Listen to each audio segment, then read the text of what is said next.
Hi, my name is Sofia Rodriguez and I'm a senior member of the Dream It Style and Make It 4-H Club.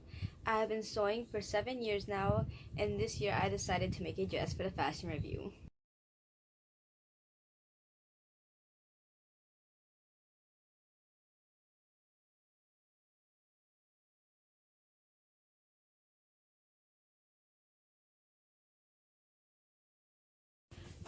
To make the pattern for the dress, I used this dress that I already owned and went along each of the edge, tracing it onto a piece of paper and then cutting it.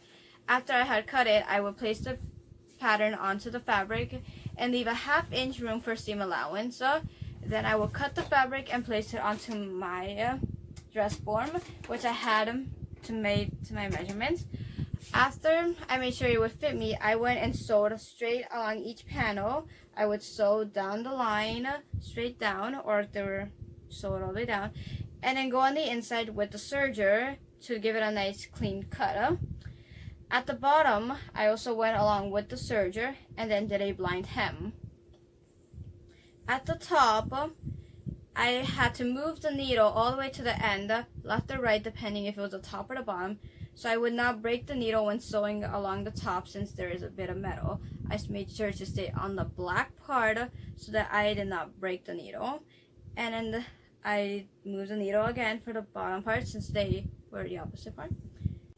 For the top part, I hand stitched the straps, and then I put it on to make sure that they would fit the right length, and then just sewed it on. Some difficulties that I had were cutting with the velvet. I had to make sure that I cut the velvet fabric in the right direction, otherwise the light may hit it at different angles and it will make it appear as if it were different colors. The fabric that I used was donated to me from my grandma, and the thread that I used I had already owned. All I paid for was the top trimming, which cost $5 total at Joann's.